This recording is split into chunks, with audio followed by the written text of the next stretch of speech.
चलिए आज की क्लास स्टार्ट करते हैं। जैसे कि मैं आपको बता दूं अभी तक हम कवर क्या क्या कर चुके हैं। हमारा मेन टॉपिक चल रहा है केंद्र राज्य संबंध के बीच में।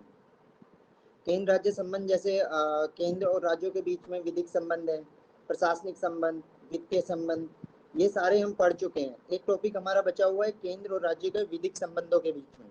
वो मैं ये सारे के सारे टॉपिक कवर होने के बाद सबसे लास्ट में पढ़ाऊंगा, क्योंकि वो थोड़ा ज़्यादा टेक्निकल टॉपिक है, उसमें कुछ लिखवाना भी है। और मैं आपको बताऊं कि मेरा मेन टारगेट ये है कि आपका यूपीएससी में मेंस और प्रीलिम्स की अप्रोच ऐसी हो जाए कि आपका फर्स्ट अटेम्प्ट में क्लियर हो जाए। पढ़ना आपको पड़ेगा सारी चीज़ें, लेकिन मैं आपको यहाँ पे ना तो देखो, मेरी एडवाइस है कि ना तो आप स्पेशलिस्ट बनने आए हैं यहाँ पे, ना उसके लिए पढ़ना, ना नॉलेज के लिए पढ़ना। क्योंकि ये एग्ज़ाम जो होता है ना तो नॉलेज के लिए,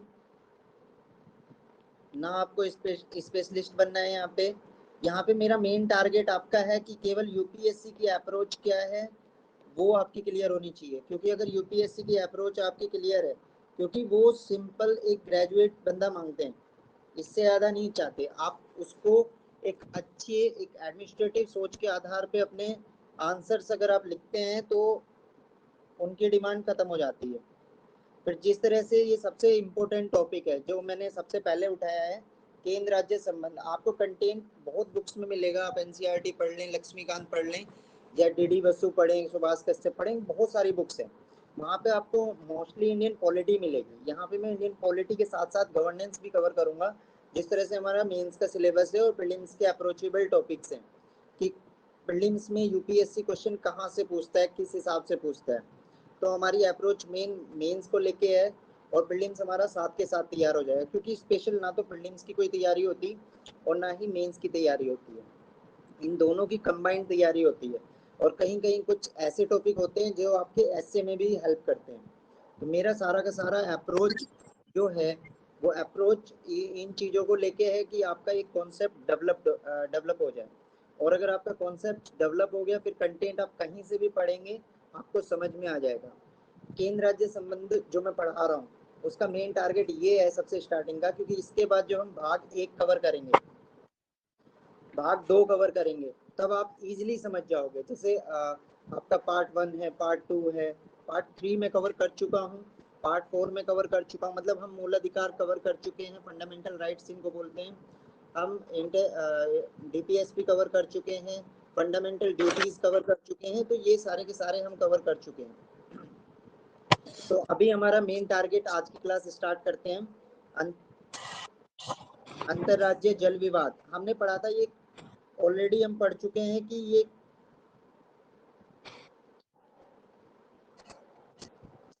अंतरराज्यीय जल विवाद होता क्या है, ये होता क्यों है, ये भी हम कवर कर चुके हैं। इसके रीजन बिहाइंड दिस क्या थे वो सारे कवर कर चुके हैं। और ये कैसे होता है, ये सारे के सारे मतलब WH फैमिली के हमारे जो मेनली वो रहते हैं क्वेश्चंस, वो हम अभी तक सारे के सारे कवर कर चुके हैं। अब अपनी क्लास को आगे बढ़ाते हैं हम। अंतरराज्यीय जल विवाद मतलब मेन आपका टारगेट है जो रिवर्स डिस्प्यूट है। जैसे रिवर्स मैंने कल बताया कि रिवर्स आपकी बहुत सारे मतलब बहुत सारे राज्यों से होके गुजरती है। अब राज्य जो भी अगर एक भी कहीं कि कोई राज्य कहीं भी किसी में प्रॉब्लम क्रिएट करता है, तो आगे के जितने भी राज्य हैं उन सबके लिए प्रॉब्लम्स बढ़ जाती है। फिर वो कहाँ जाते हैं, या तो औपचारिक अपने जुडिशियल उसमें जाएंगे, या फिर वो जाएंगे अनौपचारिक में। तो औपचारिक वाला डायरेक्ट आपका सुप्रीम कोर्ट बनता है। तो सुप्रीम कोर्ट ना जाए, क्योंकि दो बंदे जब कभी लड़ाई होती है तो सबसे पहले कोर्ट नहीं जाता, उनका अगर मध्यस्थता करके उनका सॉल्यूशन किया जाता है। तो इस तरह की ये बॉडीज हैं जिसमें आवाज मतलब नहीं आ रही, कट कट के आवाज आ रही है। वॉइस मेरी क्लियर नहीं आ रही है? यस सर, थोड़ी कट कट के आ रही है। एक सेकंड में चेक कर लेता हूँ तो मुझे पता चल जाएगा। एक सेकंड रुकिए। चलिए, थैंक यू। अपनी क्लास को स्टार्ट करते हैं। अभी तक हमने पढ़ा कि अंतरराज्यीय जल विवाद जो होते हैं वो क्या होता है, क्यों होता है, कारण कैसे, ये सारा का सारा हम कवर कर चुके हैं। तो मेनली क्या होता है, रिवर्स के मुद्दे आते हैं जल विवाद में, क्योंकि रिवर्स बहुत सारे राज्यों में से गुजरती है।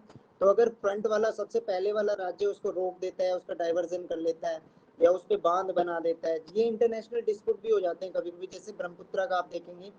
तो ये इसी तरह के जो डिस्प्यूट्स हैं, इंटर स्टेट डिस्प्यूट भी उभर के आए हैं और इनकी बारंबारता भी बढ़ चुकी है अभी एट प्रेजेंट में देखो तो उसमें दो तरह के आपके विवाद जब जाते हैं, दो जगह जाते हैं। या तो डायरेक्टली आपको औपचारिक जो ऑफिशियल आपके डिस्प्यूट को सोल्व करने के लिए वो आपका सुप्रीम कोर्ट आता है कि केंद्र और राज्यों के बीच में या राज्य और राज्यों के बीच में अगर कोई विवाद होता है तो वो सुप्रीम कोर्ट आप जा सकते हैं, उनके अधिकार क्षेत्र में।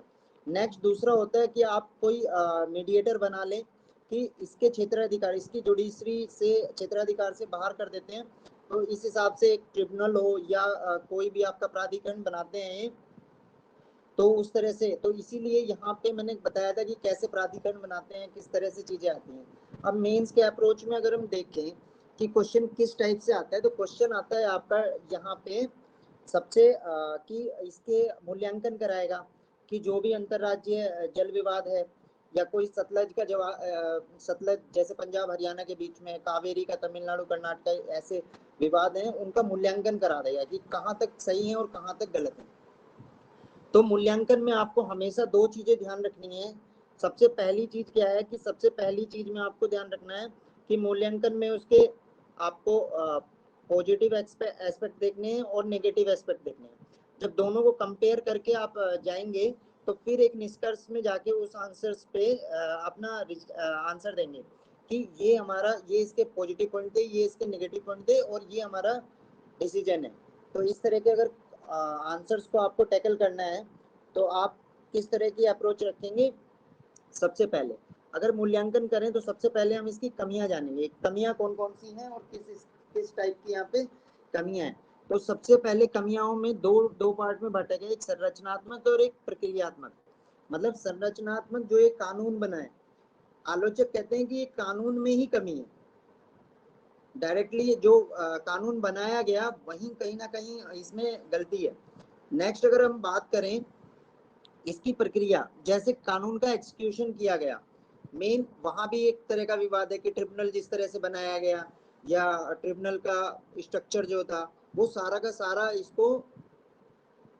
इसकी कमियों को घेरे में लेता है।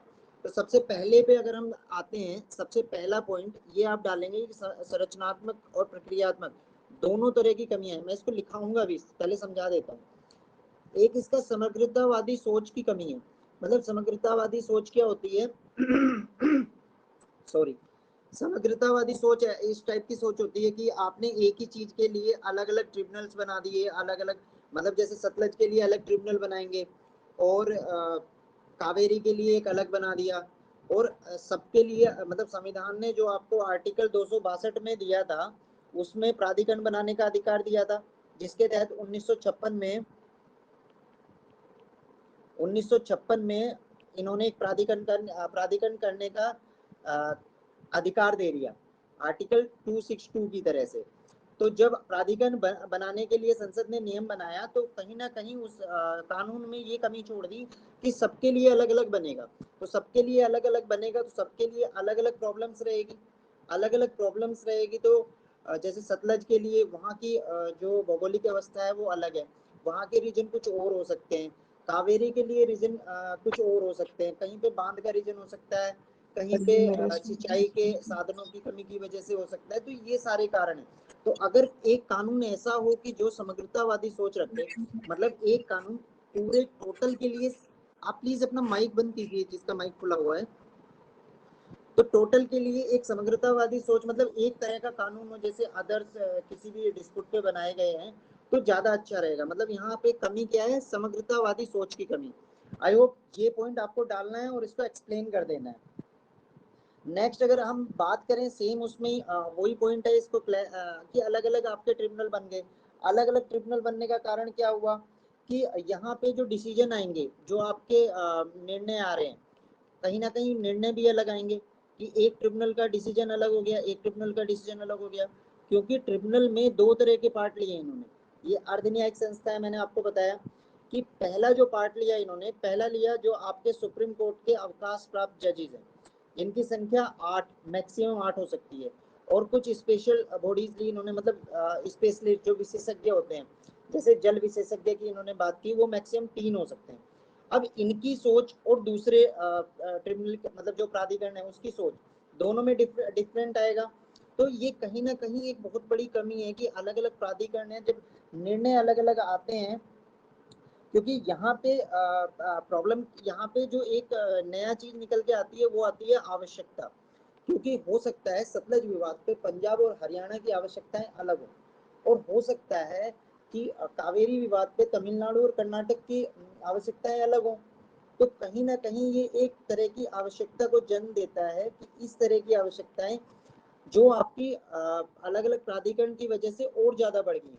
अगर एक प्राधिकरण हो तो इस पे डिसीजन ये आया था, जैसे नॉर्मली हमारा जुडिशरी चलती है कि सुप्रीम कोर्ट का इस मुद्दे पे ये डिसीजन आया, उसको कोड करके हम यहाँ पे काम कर सकते हैं। तो इसी तरह यहाँ पे अगर ऐसा होगा तो ये बेटरमेंट होगा। मतलब तीसरी कमी क्या आई कि अलग अलग प्राधिकरण बना दिए गए। ये हम सब किसके बीच में पढ़ रहे हैं, ये संरचनात्मक कमी, मतलब संरचनात्मक कमी जो कानून में ही कमी हम बता रहे हैं। नेक्स्ट अगर देखें तो यहाँ पे रिक्तियों की सबसे बड़ी प्रॉब्लम है।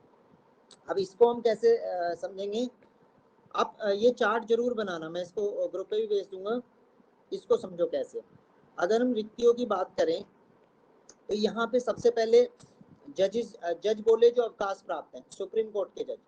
अब उनकी अधिकतम सीमा का कुछ नहीं बताया गया, मतलब अवकाश प्राप्त मतलब सुप्रीम कोर्ट के मतलब 65 ईयर तक तो, और आपका वो रहेगा ही। मतलब उसके बाद एक तो देखो एक एज बढ़ती है तो एक्सपीरियंस अनुभव होता है, लेकिन कहीं ना कहीं एक एज बढ़ने के वजह से कहीं ना कहीं प्रॉब्लम्स आती हैं। और 65 के बाद में जो बंदा आ रहा है, अगर कोई रिक्ति हो जाती है, सपोज करो भगवान कोई प्यारा हो गया या कोई कोई भी ऐसी चीज आ गई, तो कहीं ना कहीं उस कारण की वजह से जो रिक्तियां होती हैं तो ये डिसीजन पेंडिंग हो जाते हैं। मतलब सारे के सारे आपके जब तक पूरे 8 मतलब पूरा आपका 8+3 का या पूरा का पूरा कोरम पूरा नहीं होगा तब तक इनकी डिसीजन पेंडिंग ही रहते हैं। मान लो 2 खाली हो गए, अब उसके बाद जज की भी चॉइस है ना कि वो ज्वाइन करे या ना करे। तो ये सारी की सारी एक बहुत बड़ी प्रॉब्लम है कि अगर कोई खाली स्थान हो जाता है तो उसको भरने में बहुत सारी प्रॉब्लम, और गवर्नमेंट या कोई भी ऐसा वो नहीं है कि इसको शीघ्रता से इसको भरे। तो ये एक बहुत बड़ी कमी है जो जिससे इसका सारा का सारा कार्य रुक जाता है, काम रुक जाता है। मतलब प्राधिकरण ने जो नियम बनाया उसके लिए एक छोटा मतलब ये थोड़ा सा एज का मैटर भी है कि कि अगर ये कर दे कि इस एज के बाद में नहीं होगा तो नेक्स्ट ऑटोमेटिकली बढ़ जाएगा। नेक्स्ट अगर पॉइंट पे हम बात बताएं, ये एक इम्पोर्टेंट पॉइंट है कि जैसे जल और सिंचाई का अगर मुद्दा लें तो ये कहीं ना कहीं राज्य सूची का विषय। और अगर राज्य सूची पे हम बात करते हैं, जिस तरह से राज्य सूची का विषय हो गया, तो राज्य सूची पे कानून बनाने का किसका अधिकार है, राज्यों का, कि किस तरह से हमें जल का प्रयोग करना है, किस तरह से सिंचाई करनी है। तो कहीं ना कहीं ये जैसे राज्य सूची का विषय हो गया, तो इसमें विवाद जब दो राज्यों के, क्योंकि एक राज्य की स्थिति कुछ ही है, वो सिंचाई के लिए अलग कानून बना सकते हैं। सपोज करो यूपी अलग कानून बना रहा है और हरियाणा अलग कानून बना रहा है, या पंजाब अलग कानून, क्योंकि वो स्वतंत्र है ना उस पर कैसे नियम बनाएंगे। और अगर ये दोनों अलग अलग कानून बना रहे हैं तो दोनों की स्थिति अलग हो जाएगी। तो जब विवाद होगा तो दोनों का ये विवाद गंभीर हो जाएगा, क्योंकि कोई एक एक तरह का कानून तो पॉसिबिलिटी नहीं है। हो सकता है कि हो एक जैसे हो, आधार उनका एक जैसा हो, लेकिन कहीं ना कहीं अगर दोनों डिफरेंट हैं तो ये आपका जल और सिंचाई वाला एक पॉइंट ये और ऐड करना है इसमें। नेक्स्ट अगर हम बात करें जिस तरह से, अगर आपका मेन जो डिस्प्यूट्स हैं 2-3 के मैं नाम लूंगा, जैसे सतलज का है आपका, सतलज विवाद है जो पंजाब और हरियाणा के बीच में है। दिल्ली भी इसमें पार्टिसिपेट करता है कभी कभी, कि दिल्ली जो सीएम है दिल्ली के, वो केजरीवाल जी, वो कहते रहते हैं कि हमें पानी नहीं मिल रहा, पंजाब ने रोक लिया या फिर हरियाणा ने रोक लिया। ये बहुत बड़ा मुद्दा, तो प्राधिकरण इसमें लगा रहता है। तो अगर कहीं जैसे कावेरी का अगर विवाद बताएं हम, तो कावेरी के विवाद में कहा जाता है कि तमिलनाडु ही, मतलब जो तमिलनाडु कहता है कि सारा का सारा पानी जो है वो कर्नाटक यूज कर ले रहा है, या उस पर बांध बना देगा, या बांध की हाइट अगर बढ़ा देगा, जिस तरह से पेरियार का मुद्दा है। तो इस तरह से जो ये नदी विवाद है, ये कहीं ना कहीं ये सारी की सारी कमियां दिखा रहे हैं। ये हमने अभी तक कौन सी पढ़ी है? ये अभी पढ़ी है केवल और केवल संरचनात्मक, मतलब जो कानून में कमी है। मतलब आगे जब हम निष्कर्ष देंगे या इसका सुझाव देंगे तो इस पे हम सुधार की बात करेंगे। तो इस तरह से हम इस संरचनात्मक कमियों को दूर करके इसमें सुधार किया जा सकता है। अब नेक्स्ट पॉइंट अगर हम बात करें, यहाँ तक आपको समझ में आया कि संरचनात्मक कमी कैसी होती है जो कानूनी मतलब विधिक स्तर पे कानून बनाने में ही कमियां। अब हम पढ़ेंगे जो इसकी व्यवहारिक मतलब एग्जीक्यूशन में कमियां है, मतलब जो प्रक्रियात्मक कमी है। जो मैं लिखता रहूं उसको नोट डाउन करते रहना, और जो मैं बोल रहा हूँ उसको भी थोड़ा थोड़ा नोट डाउन। लास्ट में मैं इसको 200 शब्दों के लिए आपका आंसर भी लिखवा दूंगा। सर हेलो बोलिए, हेलो आवाज आती है आपको? सर आप ना पहले ना थोड़ा मतलब जैसे जो टॉपिक पढ़ाते हैं ना उस पे थोड़ा एक आध प्रीवियस ईयर क्वेश्चन बता दिया करो, जिससे फिर जैसे टॉपिक पढ़ते हैं ना तो चीजें और अच्छे से क्लियर होती है। जैसे हमारा केंद्र राज्य संबंधों के बीच में जो टॉपिक खत्म होगा ना, तो इसमें ये जितने भी प्रीलिम्स में क्वेश्चन आए या मेंस में क्वेश्चन आए वो सारे के सारे हम अप्रोच करेंगे, क्योंकि एक टॉपिक से पढ़ के आप उस क्वेश्चन को सोल्व नहीं कर पाएंगे। जब आपका पूरा का पूरा क्लासेस मतलब केंद्र राज्य संबंध पूरा हो जाएगा, उस पे जितने भी प्रीवियस ईयर के क्वेश्चन है, क्योंकि अप्रोच ये हाँ रहेगी कि सर अगर हाँ सर, या फिर ऐसा करते हैं जैसे केंद्र राज्य संबंध मतलब पूरा कंप्लीट होगा उसके बाद फिर क्वेश्चंस की प्रैक्टिस कर लेंगे। एक सेशन हम क्वेश्चंस प्रैक्टिस में ही रखेंगे। उसमें क्या होगा कि एक राज्य के एक राउंड अगर खींच दिया, उसमें कुछ वर्ड्स लिख दिए, तो इस सीमा से कोई भी क्वेश्चन बाहर नहीं जाएगा। क्योंकि अगर यस सर। आपने कम पढ़ा तो कहीं ना कहीं कुछ चीजें बाहर चली जाएंगी, तो आपका क्वेश्चन ना तो समझ में आएगा, और मैं समझाऊंगा तो फिर आप कहेंगे सर ये तो थोड़ा सा इससे आ गया। तो 2-3 क्वेश्चन ना करके एक टॉपिक को कवर करके हम पूरा का पूरा क्वेश्चन सेशन करेंगे उस टॉपिक से related. I sir hope you और वो अंडरस्टैंड। सर जो रेसू दीदी है ना वो क्यों नहीं जुड़ पाती है इस पे? उन्होंने बोला मैंने बहुत बार ट्राई किया बट हो नहीं पा रहा है। उसका टीच क्या है, उन्होंने जो सबसे पहले वो किया, एक तो नेट का इशू है उनका, एक दूसरा क्या कर रहे थे वो बीच में as a teacher ID join कर लिए थे। तो टीचर आईडी से आप क्लास में नहीं ज्वाइन कर पाएंगे। यस सर, स्टूडेंट आईडी डालना पड़ेगा। हाँ, तो मैंने उनको बोला कि किस तरह से आपको क्लास में ज्वाइन करना है, तो ग्रुप पे शायद उनका मैसेज आया है। Yes sir. सर क्योंकि वो मतलब उन्होंने दिया हुआ है ना, और वो मतलब अच्छी चीजें और समझ में आती है जब वो कुछ पूछती है ना, तो हाँ, और अच्छे से तो वो चीजें थोड़ा सा आती है। वो रहता है कि जो ऑलरेडी मेंस या इंटरव्यू दिए हुए हैं, क्योंकि वो जिस टाइप से क्वेश्चन पूछते हैं उसमें फिर आंसर देने में भी वो सही रहता है। हाँ सर, वो रहती है ना तो थोड़ा और मजा आता है क्लास में और चीजें। चलो मैं उसको कह दूंगा, वो ज्वाइन हो जाएगी। हाँ सर, मैंने भी बोला है, वैसे तो उन्होंने बोला कि मैंने बहुत बार ट्राई किया बट मैं जुड़ नहीं पा रही हूँ बोले। तो मैं करा दूंगा उसका। ओके सर, नेक्स्ट आगे अगर बढ़िए। Okay thank you. नेक्स्ट जो है अभी हमने पढ़ी इसकी संरचनात्मक जो कमियां थी। अब हम आएंगे इसकी प्रक्रियात्मक मतलब जब एग्जीक्यूशन हुआ इसका, जो प्राधिकरण बना कि उसने काम कैसे किया और कहाँ कहाँ उसमें कमियां रह गई। क्योंकि टोटल हमारा मेन टॉपिक है मूल्यांकन कर रहे हैं हम इसका। अब सबसे पहला अगर हम इसकी प्रक्रियात्मक कमियों की बात करते हैं तो इस तरह से बना लेते हैं। तो सबसे पहले अगर व्यवहार में देखें, इसका सबसे बड़ा इशू है राजनीतिक समस्या। मतलब दलगत अगर राजनीति देखो, तो दलगत राजनीति में आप पाएंगे कि कहीं ना कहीं प्रॉब्लम्स आ। एक सेकंड रुको, एक मैसेज आ रहा है, एक सेकंड, रेशु का ही आ रहा है, एक मैं उसको ज्वाइन करा देता हूँ। मेन कहाँ पे थे हम कि व्यवहारिकता में कहीं ना कहीं आपकी इसमें कौन सी कमियां हैं कि अगर एजुकेशन लेवल पे हम इस प्राधिकरण को देखें तो इसकी सबसे बड़ी कमी आ रही है कि आपकी जो दलगत राजनीति है वो एक बहुत बड़ी समस्या है इसकी। कि दलगत राजनीति में क्या हो रहा है कि अलग अलग राज्यों में अलग अलग सरकारें रहती हैं, कोई केंद्र सरकार के सपोर्ट में रहती है, कोई केंद्र सरकार से अलग सरकार रहती है। तो उस जैसी स्थिति में क्या होता है, उस जैसी स्थिति में दोनों की डिमांड अलग अलग होती है। जिस तरह से आपने अभी मुद्दा देखा होगा कि जब केजरीवाल कितने केंद्र पे आरोप लगा रहे थे कि इस तरह से नहीं होना चाहिए, इस तरह से नहीं होना चाहिए, तो उनका टारगेट मतलब समन्वयता का ना रहते हुए उनका मेन टारगेट होता है एक दूसरे को नीचा और ऊपर दिखाना। फिर दोनों राज्य राज्य विवाद भी डिफरेंट है क्योंकि दोनों की समस्याएं डिफरेंट हैं। जब उसको एग्जीक्यूशन करते हैं तो एग्जीक्यूशन लेवल पे एक राज्य की मांग अलग रहती है क्योंकि एक राज्य में हो सकता है संसाधनों की कमी हो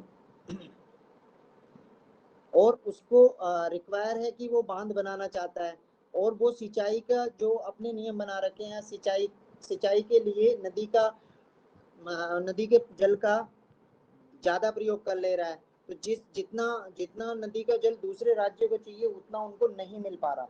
तो इस तरह की जो समस्याएं हैं जो व्यवहार में अगर देखो तो कहीं ना कहीं इन मुद्दों का राजनीतिकरण किया जाता है। आप कैसे लिखेंगे कि यहाँ पे जब आप लिखेंगे तो कहीं ना कहीं इन मुद्दों का राजनीतिकरण कर दिया जाता है दलगत राजनीति की वजह से। और कहीं कहीं पे ऐसा भी आ जाता है कि आपने देखा होगा कि जनता और राज्य की जो सरकार है वो दोनों ही निर्णय मानने से मना कर देते हैं। कि कोई ट्रिब्यूनल ने सपोज करो, ट्रिब्यूनल का हमने बताया था कि फाइनल डिसीजन होता है, उसको चुनौती नहीं दी जा सकती। कोई अगर आपका जो प्राधिकरण है सपोज करो, तो प्राधिकरण का अगर कोई निर्णय आया तो प्राधिकरण का निर्णय फाइनल डिसीजन आ गया, लेकिन उस निर्णय को जनता और राज्य दोनों ने मानने से इनकार कर दिया। तो इस तरह की स्थिति थोड़ी सी कॉम्प्लिकेटेड हो जाती है। और यहाँ पे देखो, यहाँ पे अगर दोनों ने मानने से मना कर दिया, ऐसा तो है नहीं कि फाइनल डिसीजन हो जाएगा और चीजें, तो वहां पे बहुत सारे उपद्रव भी देखे गए हैं, बहुत सारे जनता के द्वारा जुलूस निकाले गए हैं, विरोध किया है, केंद्र सरकार का विरोध किया है। क्योंकि कहीं ना कहीं जनता भी तो उससे इफेक्ट करती है ना, कि जो किसान वर्ग है उसको पानी चाहिए, और पानी अगर मान लो डिसीजन दे दिया कि दूसरे राज्य को ज्यादा पानी देना है, तो कहीं ना कहीं सिंचाई के संसाधनों की कमी पड़ जाती है उस राज्य में। तो राज्य सरकार, क्योंकि अगर कोई भी प्राधिकरण डिसीजन लेगा तो वो डिसीजन लेगा नॉर्मली फैक्ट्स के आधार पे, जैसे सुप्रीम कोर्ट लेता है। लेकिन यहाँ पे मैंने पहले बताया था कि जो ये प्राधिकरण बनाया गया है, प्राधिकरण बनाया है आवश्यकता के आधार पे। मतलब जो आवश्यकता है, मांग जितनी है, वो थोड़ा सा फैक्ट्स पे और उस पे कॉन्सेप्ट से हटके डिसीजन ले सकता है। इसलिए यहाँ पे विशेषज्ञ भी रखे गए और अवकाश प्राप्त जज भी। तो ये इनका मेन केंद्र जो रहेगा कि किसकी कितनी आवश्यकता है वो देखेंगे।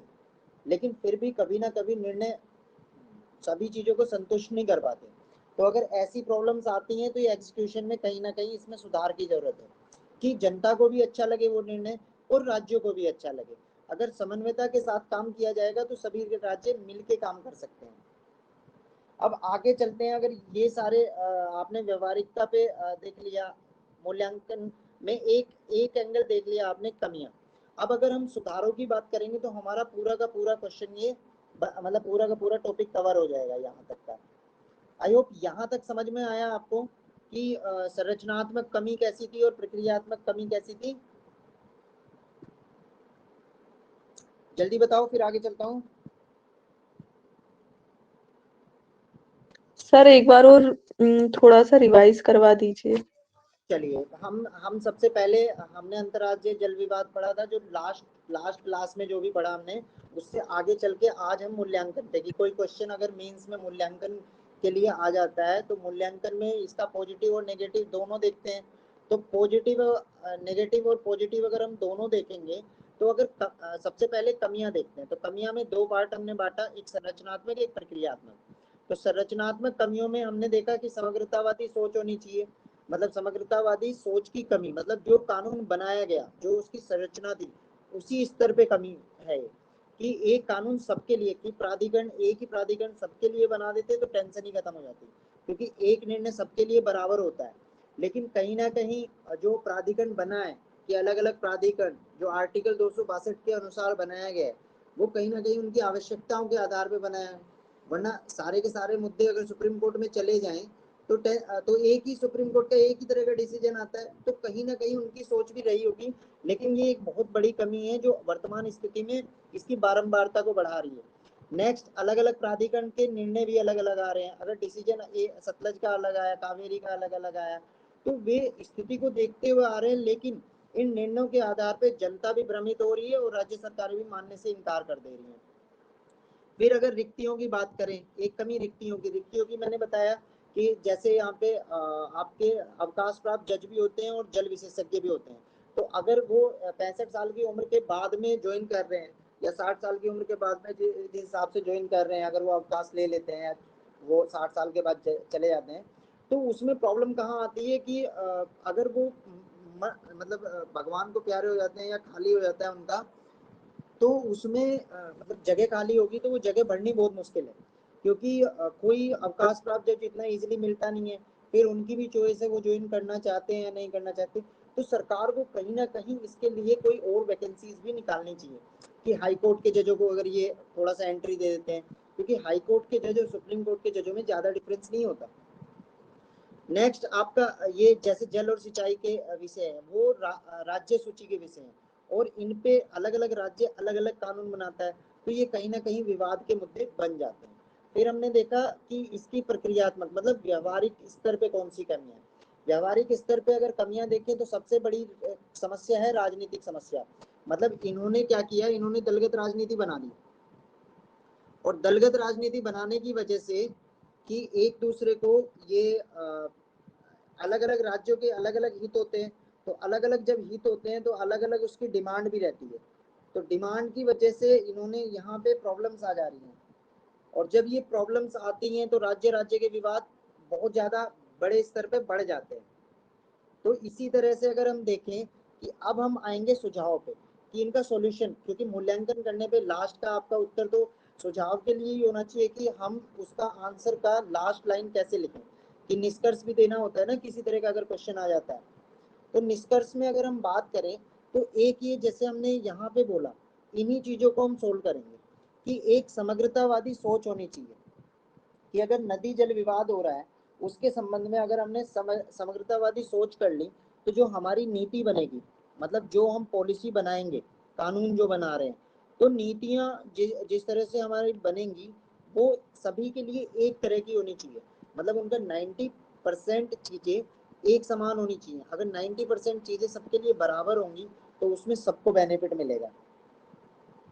नेक्स्ट अगर हम बात करें कि जिस तरह से राज्य सूची के विषय हैं, जो हमने ये बताया कि सिंचाई और जल है, इनको एक संशोधन करके हम इसको समवर्ती सूची में बना सकते हैं। अगर समवर्ती सूची में ये विषय आ जाएंगे तो समवर्ती सूची में आने के वजह से यहाँ पे केंद्र भी इस पे कानून बना लेगा, और अगर केंद्र कानून बनाता है किसी के लिए या नीति बनाता है तो नीतियां बनने में और उसमें इजीनेस आएगी, और राज्यों के विवाद थोड़े से डिस्प्यूट्स जो होंगे वो कम हो जाएंगे। नेक्स्ट अगर बात करें हम कि जिस तरह से संसाधन हमारे कम हो रहे हैं, भारत जैसा विविधतापूर्ण देश है, भौगोलिक स्तर पर संसाधनों से परिपूर्ण देश है, लेकिन यहाँ पे जनसंख्या जिस तरह से मैंने बताया इतनी तेजी से बढ़ रही है कि नहरें जो जैसे नगरीकरण आ रहा है, ग्लोबलाइजेशन आ रहा है, इन सारी की सारी चीजों की वजह से कहीं ना कहीं अभी तक हम जल मतलब जल की कमी, जल संसाधनों की कमी तक चल रहे थे, लेकिन अब हम कमी से ज्यादा जो हमारा नेक्स्ट स्टेप आ रहा है वो तनाव की तरफ आ गया।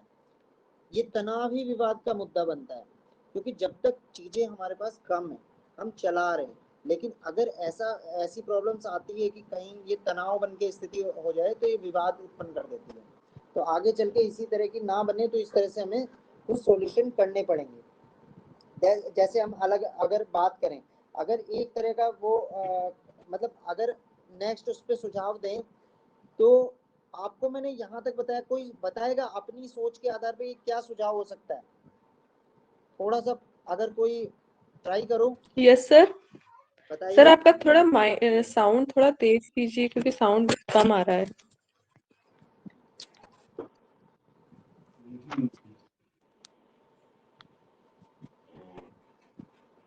अगर सर मैं क्या बात क्वेश्चन करूं, पूछा है आपने? क्वेश्चन मैंने ये पूछा कि दो सुझाव मैंने बताए, एक समग्रतावादी सोच के लिए और एक राज्य सूची विषय के लिए। तो तीसरा क्वेश्चन मेरा ये है कि और तीसरे और सुझाव क्या हो सकते हैं, क्योंकि मैंने आपको कमियां भी बताई, दोनों तरह की कमियां, मैंने उसकी व्यवहारिकता स्तर पे कमी बताई।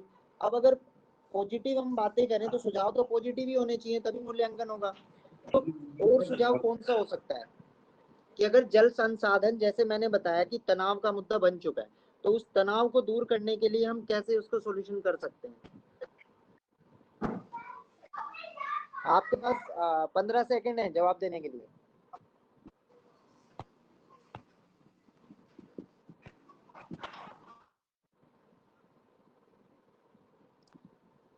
भरत कोशिश करो।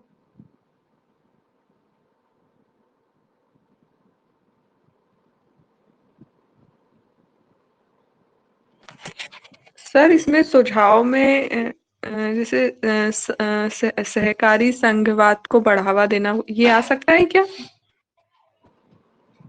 सहकारी संघवाद मतलब सारी चीजें तो सहकारी संघवाद की बात चल रही है ना हमारी।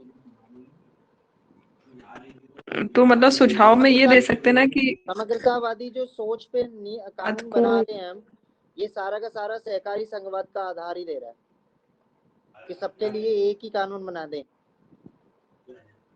अच्छा, तो ये प्राधिकरण ही एक सहकारी संघवाद के रूप में है, राइट सर? ये सारे मुद्दे ही सहकारी संघवाद के, क्योंकि विवाद कहीं होगा ना तो विवाद को सॉल्यूशन करने के लिए सहकारी संघवाद बनाया।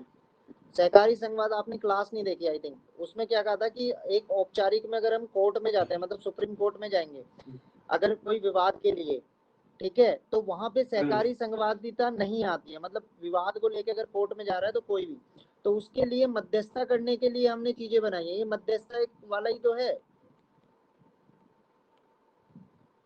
कि मीडिएटर लेके जो बिचौलिया होता है ना एक प्रॉब्लम को सोल्व करने के लिए, ये उसी यस तरह सर, से बीच काम का। करता है। तो अभी मैं पूछ रहा हूँ अगर जल तनाव है तो उसको सॉल्यूशन कैसे करेंगे? उसका सॉल्यूशन सबसे पहले अगर कहीं कुछ समझ में ना आए तो जन जागरूकता तो सबसे पहले फैलानी है। समझ में आया कि जल यस सर। संसाधनों के लिए आपको जन जागरूकता फैलानी पड़ेगी, लोगों को पानी की वैल्यू समझ में आएगी। इसी तरह बहुत सारे ऐड चल रहे हैं, बहुत सारे प्रोग्राम चल रहे हैं, ठीक है। दूसरी चीज जो यस वो सर। जो प्राधिकरण के लिए भी अगर हम जन जागरूकता करेंगे कि प्राधिकरण का जो निर्णय है वो कहीं ना कहीं आपके हितों के लिए है, तो वहां पे जनता उपद्रव नहीं मचाएगी कि ये बांध बन रहा है तो या ये योजना आ रही है तो इसके लिए हमें यहाँ पे खाली कर रहे हैं जमीन, ऑक्यूपाइड करते हैं किसी सिंचाई योजना के लिए। तो वो कहीं ना कहीं नहरें बनने के लिए जनता अगर जागरूक होगी तो उसमें सपोर्ट करेगी।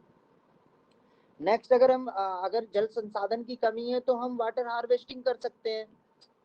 ये तो आपको पता ही है ना सब सारी चीजें। भाई जल संरक्षण करना सबसे ज्यादा जरूरी है आपको, क्योंकि जल की जी कमी सर। हो रही है।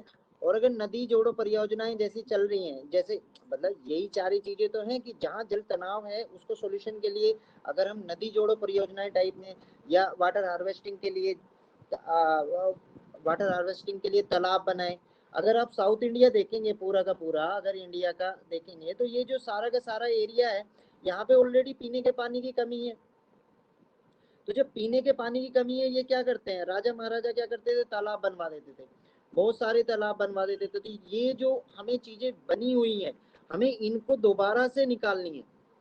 ये एक सबसे बड़ा साधन है, क्योंकि कुएं ऑलरेडी खुदे हुए हैं, लेकिन वो क्या हुआ, नगरीकरण हुआ, पॉपुलाइजेशन बढ़ी, तो उसकी वजह से ये सारी चीजें दब गई। तो हमें क्या करना है, या तो और तालाब बनवा दो या उनको दोबारा से मतलब रिवाइव करवा दो। तो रिवाइव करवाना बहुत जरूरी है। जितने भी आपके तालाब हैं, जलकुंड हैं, कुएं हैं, ये कहीं ना कहीं आपके जल संरक्षण की, क्योंकि नलकूपों से होती है आपकी यूपी में, आपको पता होगा यूपी में सबसे ज्यादा नलकूपों से होती है। और अगर हम साउथ इंडिया की बात करें वहां ज्यादातर तालाब से होती है, क्योंकि वहां का स्ट्रक्चर ऐसा है, वहां पे तालाब बहुत ज्यादा है। तो यहाँ पे अगर नॉर्थ इंडिया में भी हम तालाब बनाने शुरू कर दें तो जब मानसून, क्योंकि भारत मानसूनी देश है, तो वहां पे वो वाटर हार्वेस्टिंग हो जाएगी, पानी की बचत करना ही भविष्य में हमें पानी का उपयोग करा सकता है। नेक्स्ट अगर हम बात करें ये सारा का सारा अगर इसको समराइज करें तो इन जो सुझाव दिए हैं ये कहीं ना कहीं लास्ट में इनको कंक्लूड करके आपको निष्कर्ष में डाल देना है, तो आपका पूरा का पूरा टॉपिक कवर हो जाएगा। आई होप यहाँ तक मैंने इसको पूरा कवर किया है। अगर अब किसी को कोई भी इससे रिलेटेड प्रश्न है या कोई भी डाउट है तो वो आराम से पूछ सकता है। कुछ सेकंड सर लेंगे फिर इसकी हम जो कमियां है, क्या। सर इसकी जो कमियां बताई है ना आपने, जैसे संरचना, प्रक्रियात्मक और समग्रतावादी सोच की कमी, सर इसको एक बार समझा दीजिए। देखिए, मूल्यांकन करने के लिए सबसे पहले हम कमियां देखते हैं। तो कमियां देखेंगे तो कमियों में अगर हम बात करें तो कमियों में सबसे पहले इसके स्ट्रक्चर बेस पे कमी आएगी। सबसे पहले इसके स्ट्रक्चर बेस पे कमी आएगी। स्ट्रक्चर बेस पे अगर कमी आती है तो स्ट्रक्चर बेस पे कानून बनाने के समय क्या कमियां रही हैं उनकी बात करेंगे। मतलब जो कानून बनाया गया कि कानून बनाया गया आपका, आपको पता है कि आर्टिकल 262, मतलब उस टाइम लोगों ने सोच लिया था कि ऐसी प्रॉब्लम्स आ सकती हैं। तो 262 के आधार पे 262 के आधार पर इन्होंने प्राधिकरण बनाने के लिए बात की। तो वो जब बनाया तो वहां पे आज जाके हमें पता चला कि ये सारी कमियां हो सकती हैं। तो ये कहीं ना कहीं संरचनात्मक कमियां इस तरह की हैं। रेशु को एक बार मैसेज कर दो, उसको ज्वाइन करा दिया गया है, वो आ जाएगी क्लास में। देन सॉरी, दूसरी चीज आई इसमें कि जैसे समग्रतावादी सोच, मतलब समग्रतावादी सबको समग्र करके, मतलब एक तरह का कानून इसमें हम बनाए। नेक्स्ट हमने अलग अलग प्राधिकरण बना दिए, अलग अलग निर्णय है जिसमें जनता ने भी नकारा, जिसमें राज्य सरकारें भी नकार रही हैं अपनी राजनीतिक हितों की पूर्ति के लिए। फिर रिक्तियों की एक प्रॉब्लम बताई। फिर जल और सिंचाई का विषय राज्य सूची का है, इस पे अलग अलग राज्य के अलग अलग कानून रहते हैं। तो इस तरह से हमने सारी की सारी कमियां यहाँ पे कवर कर दी। भरत, समझ में आया टॉपिक? जी अनुज जी, हेलो। हाँ, आवाज आ रही है आपकी? आप सुन पा रहे हैं मुझे? बिल्कुल। हाँ, मुझे टॉपिक क्लियर है। और आपने कुछ सुझाव के बारे में पूछा था, तो जी मैं उसी के बारे में सोच रहा था। सुझाव के पक्ष में अगर देखा जाए तो अंतरराज्यीय जल विवाद जैसे विषयों को अगर समवर्ती सूची में डालेंगे तो इससे मेरे अनुसार कोई खास परिवर्तन नहीं होगा, क्योंकि उसके बाद भी जो नियंत्रण रहेगा इस पर राज्य का ही रहेगा। राज्य ही सारी पॉलिसीज बनाएगा। तो इसके लिए सबसे अच्छा सुझाव है कि जो भी प्राकृतिक संसाधन है जो सीमित है, इनको एक संस्था अगर नियंत्रित करे, और वो हो सकता है केंद्र, तो केंद्र को इन सभी संसाधनों को नियंत्रित करना चाहिए और पूरे भारत के लिए एक समान नियम लागू करने चाहिए। और उनका जो क्षेत्र के अनुसार है उनमें थोड़ा बहुत रिलैक्सेशन दे सकते हैं। और सबसे ज्यादा जो जल विवाद है उसका मूल कारण है वहां की भौगोलिक स्थिति और राजनीतिक स्थिति। राजनीतिक दल भौगोलिक स्थिति और जनता की अज्ञानता का फायदा उठा के इन सब मुद्दों को अधिकतर भटकाते हैं। अगर कोई सॉल्यूशन भी आता है किसी बोर्ड से तो वो उसको क्या करते हैं, डाइल्यूट करते हैं कि नहीं ये हमारे पक्ष में नहीं है, और इसको एक राजनीतिक मुद्दा बना के रखते हैं जिससे कि जो भी किसी बोर्ड ने निर्णय लिया वो कहीं भी इम्प्लीमेंट नहीं हो पाता। और आजकल जो है सोशल मीडिया एक एक्टिव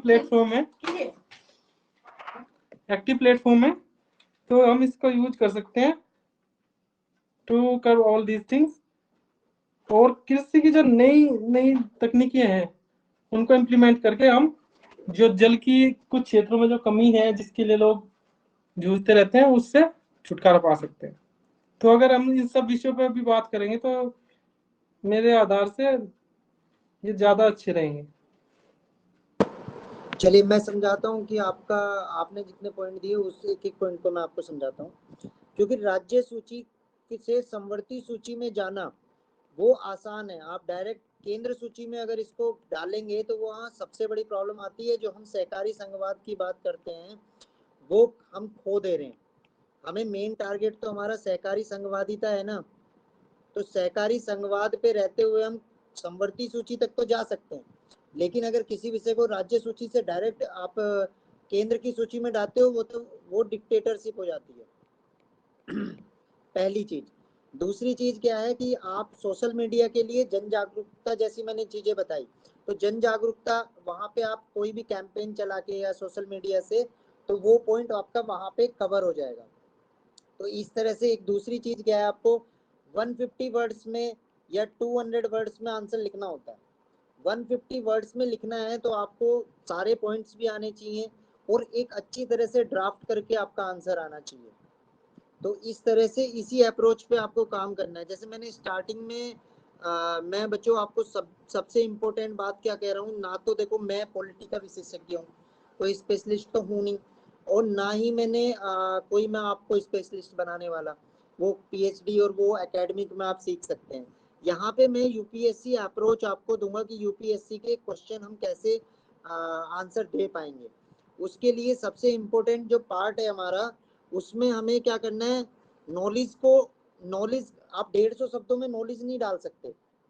150 शब्दों में जितनी चीजें ड्राफ्ट करके और स्मार्टनेस से आप चीजें दे सकते हैं वो ज्यादा बेहतर रहता है। तो आपकी अप्रोच जो होनी चाहिए, मैं आपको अप्रोच सिखा रहा हूँ कि किसी भी आप उस पे अगर मान लो जा रहे हैं तो अप्रोच आपकी कैसी होनी चाहिए किसी को उत्तर करने के लिए।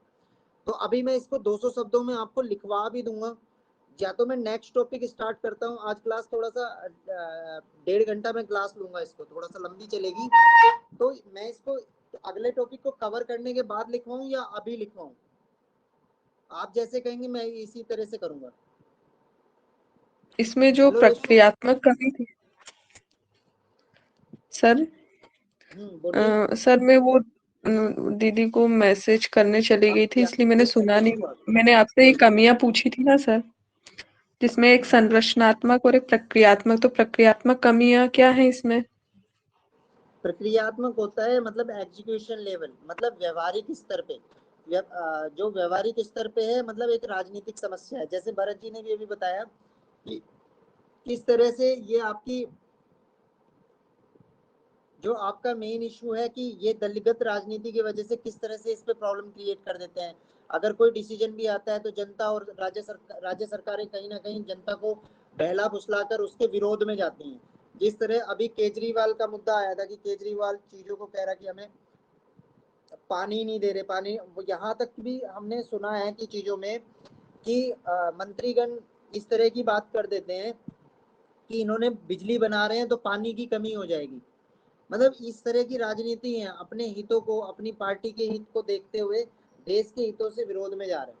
दूसरा, राज्य राज्य के विवाद, राज्य राज्य की डिफरेंट डिफरेंट अलग अलग पोजीशन है। तो एक राज्य सिंचाई पे दूसरा कानून बना रहा है, एक राज्य दूसरा कानून, और जब एग्जीक्यूशन लेवल जा रहे हैं तो दोनों की आवश्यकताएं भी अलग अलग हैं। भाई साउथ के राज्यों की आवश्यकताएं अलग हैं और नॉर्थ के राज्यों की आवश्यकताएं अलग हैं। तो आवश्यकता जो है आपकी वो डिफर होने की वजह से ये भी एक कहीं ना कहीं एग्जीक्यूशन लेवल पे जो प्राधिकरण के डिसीजन आए उसका इम्प्लीमेंटेशन करने में प्रॉब्लम आ रही है। और मेन कहीं ना कहीं केंद्र सरकार का अगर कोई राज्य फेवरेट राज्य है या उसकी पार्टी सेम है तो वो एक बहुत बड़ी, 2 राज्य हो गए, सपोज करो एक हरियाणा हो गया एक पंजाब हो गया। अगर हरियाणा राज्य की सिचुएशन आई तो हरियाणा राज्य को उसको ज्यादा बेटर स्थिति में रहेगा, ना कि पंजाब। तो ये कहीं ना कहीं व्यवहारिक स्तर पे प्रॉब्लम आ रही है। तो शिवानी समझ में आया कि व्यवहारिकता को आपको किस तरह से लिखना है। चलो मैं इसको 200 शब्दों में लिखवा दूंगा। पहले हमारा नेक्स्ट टॉपिक बहुत इंपॉर्टेंट है, उस पर चलते हैं। चलें आगे। Yes sir. यहाँ तक समझ में आया ना, पूरा क्लियर हुआ? यहाँ तक क्लियर हुआ या अभी थोड़ा सा और रह रहा है? हाँ सर, आ गया, आप आगे पढ़ा दीजिए। चलिए इसको मैं जब लिखवाऊंगा तो आपको समझ में आ जाएगा।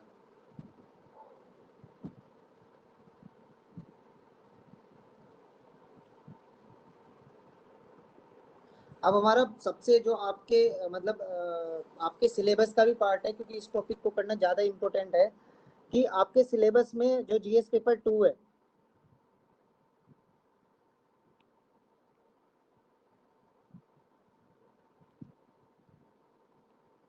जो जीएस पेपर आपका 2 है उसमें डायरेक्ट दिया गया है यूपीएससी के सिलेबस में, अगर आप देखेंगे कि स्थानीय स्तर पर वित्त और शक्ति का स्थानांतरण, मतलब स्थानीय स्तर की बात कर रहा हूँ शिवानी। जैसे कल बताया था मैंने कि स्थानीय स्तर पर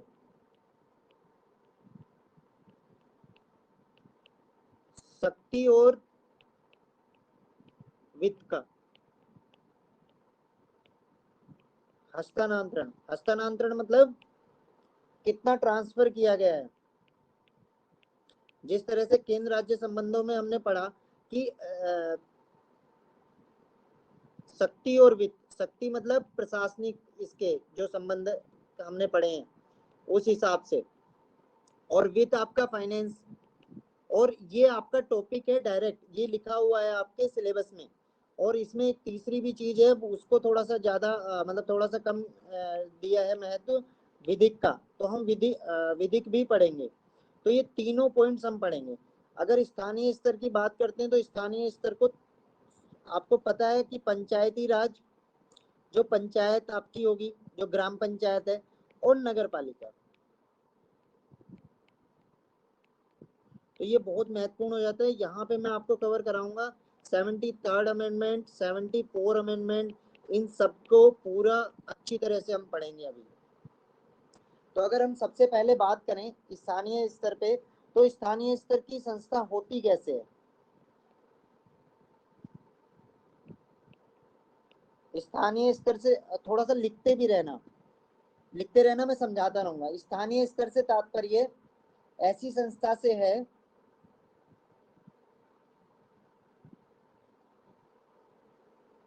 मतलब जहां पे आपका दो चीजें, एक आपका प्रशासन और दूसरा आपका योजना क्रियान्वयन। मतलब योजना का अगर आप एक्सक्यूशन कर रहे हैं तो वो दोनों के दोनों उसमें जनता की भागीदारी आए। मतलब जनता की भागीदारी को हम वृद्धि कर रहे हैं और जनता की भागीदारी को और ज्यादा वो कर रहे हैं। मतलब जिस तरह से अगर हम पहले हमने केंद्र सरकार लिया, मतलब यहाँ पे केंद्र हो गया, यहाँ पे आपका राज्य हो गया, और अब हम इसके थर्ड लेवल पे चले गए पंचायत स्तर पे। मतलब हम लोगों को और मौका दे रहे हैं पार्टिसिपेट करने का। ये एक तरह का शक्ति का हस्तांतरण है। मतलब यहाँ पे भाई मुखिया, सरपंच बनना, सदस्य बनना, ग्राम पंचायत, आपका जो भी आपका नगर पालिका के वो होते हैं, मतलब कहीं ना कहीं और लोगों को हम भागीदारी सुनिश्चित करा रहे हैं। कहीं ना कहीं ये एक अच्छा स्टेप है।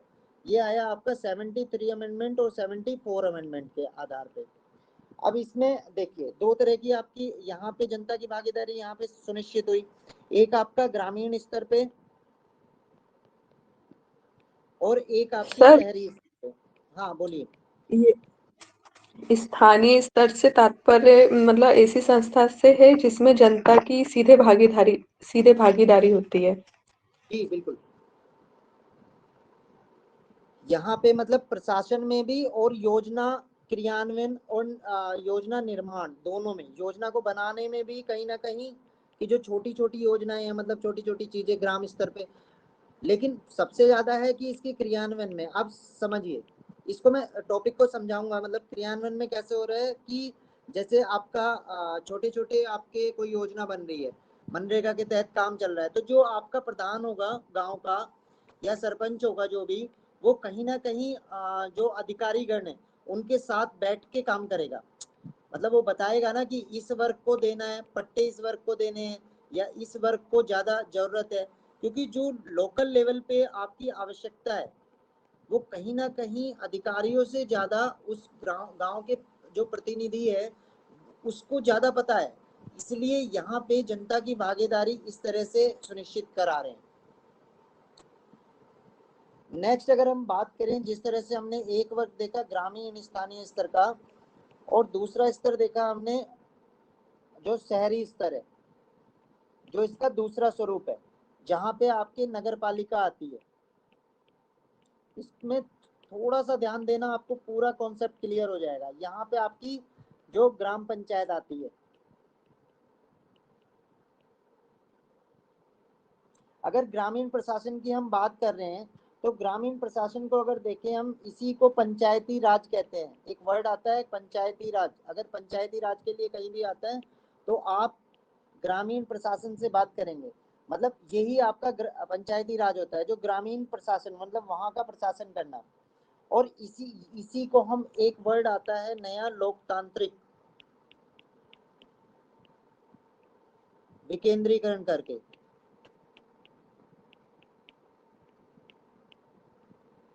यही पंचायती राज एक लोकतांत्रिक विकेंद्रीकरण का एक आधार है। मतलब जब हम पावर्स को डिस्ट्रीब्यूटेड कर रहे हैं और ब्रांचेस बना के, मतलब और आगे से आगे कहते हैं ना समावेशी विकास में मतलब लाभ का जो भागीदार बने वो सबसे लास्ट वाला बंदा भी लाभ का भागीदारी बने, मतलब जो सबसे लास्ट लाइन में लास्ट बंदा है। तो इसी तरह अगर विकेंद्रीकरण करें, जितना विकेंद्रीकरण करेंगे चीजें उतनी ही हमारी माइक्रो लेवल पे इजी हो जाएंगी। और यही आपका मेन लोकतांत्रिक विकेंद्रीकरण ही किसी भी डेमोक्रेसी का मेन आधार होता है। किसी भी लोकतंत्र का आधार लोकतांत्रिक विकेंद्रीकरण है, मतलब आधारभूत स्तर पे हम जो जनता है उसकी भागीदारी ले रहे हैं प्रशासन में। नेक्स्ट अगर इसी की हम बात करें शहर पे, मतलब शहरी वर्ग में, तो शहरी में नगर पालिका आ जाता है। मतलब दोनों को दोनों एक दूसरे के मतलब 90% समरूप है। जैसे हम ग्राम पंचायतों में करते हैं उसी तरह हम नगर पंचायत में, मतलब हम शक्ति का हस्तांतरण कर रहे हैं, हमने ग्राम स्तर पे भी दिया और एक नगर स्तर पे भी दिया, दोनों अमेंडमेंट अलग है। अब इसमें थोड़ा सा आप लिखिए, इसका हिस्ट्री हमें थोड़ा सा लिखना पड़ेगा अतीत, क्योंकि क्वेश्चन प्रीलिम्स में कहीं ना कहीं आ जाता है।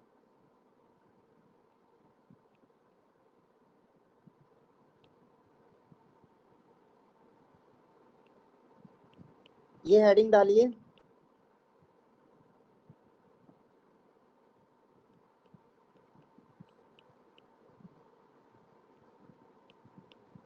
भारतीय इतिहास में स्थानीय स्वशासन।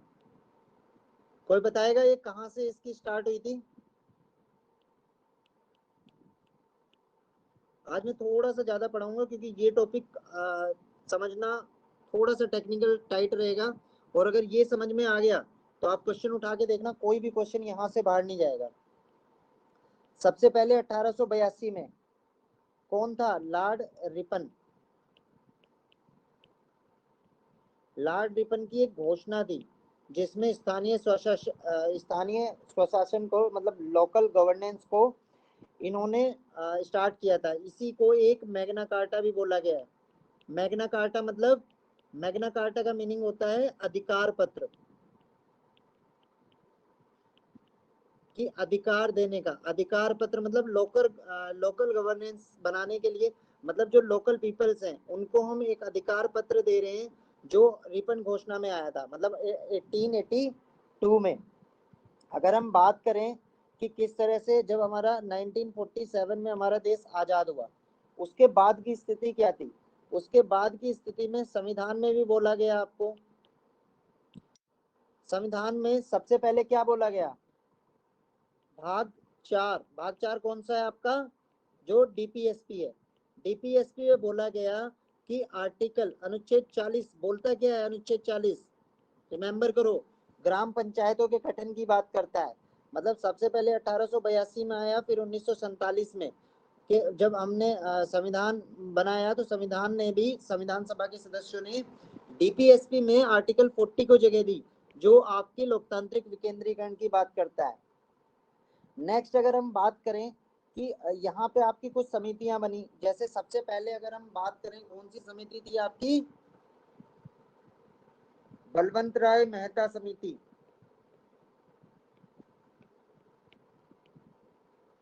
बहुत सारी समिति है, तुंगन समिति है, आपकी राव समिति है, लेकिन जब बलवंत राय मेहता समिति थी, उसने क्या किया?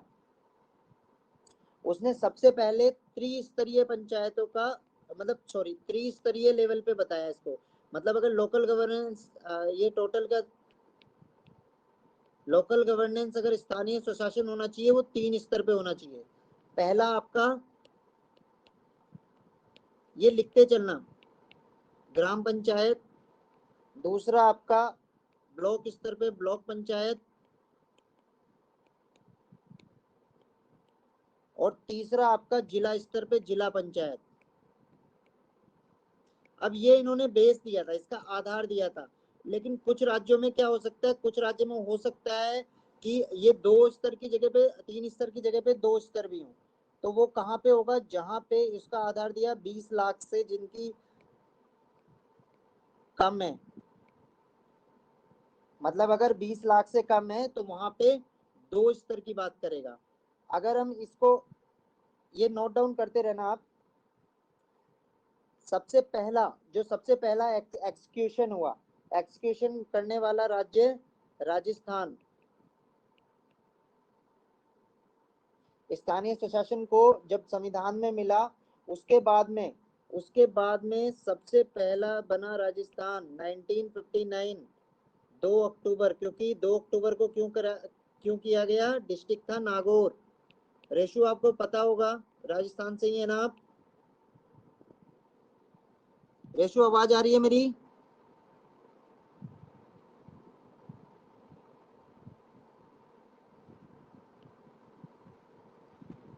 ये नागौर से स्टार्ट किया गया 2 अक्टूबर को, क्योंकि 2 अक्टूबर को जो महात्मा गांधी हैं उनकी क्या है?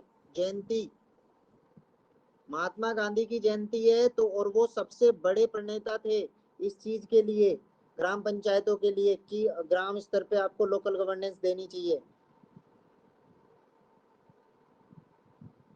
फिर इसके बाद में मतलब ये आपने कुछ अगर देखें तो एक अशोक मेहता समिति थी, फिर एक तुंगन समिति थी, इस तरह से आपके अगर देखें राव समिति है, तो ये सारी समितियां हैं। ये प्रीलिम्स में आ जाता है इसका सीक्वेंस कि एक 1957 से लेके 1977, इस तरह से पूरा सीक्वेंस में। तो ये एक बार फैक्ट्स को देख लेना। तो इसका सबसे बड़ा आधार, यहाँ तक हम पहुंच गए 1959 तक। अब क्या हुआ? सबसे बड़ा आधार बना 73rd अमेंडमेंट। 73rd अमेंडमेंट आया आपका, कब आया? 73rd अमेंडमेंट आया 1992 को। क्वेश्चन आता है ये लागू कब से हुआ? तो लागू हुआ 1993 को। लागू होने में और बिल पास होने में दो अंतर होते हैं, कि लागू होना कि राष्ट्रपति का दोनों सदनों से पास हुआ, फिर राष्ट्रपति का हस्ताक्षर हो गया, और वो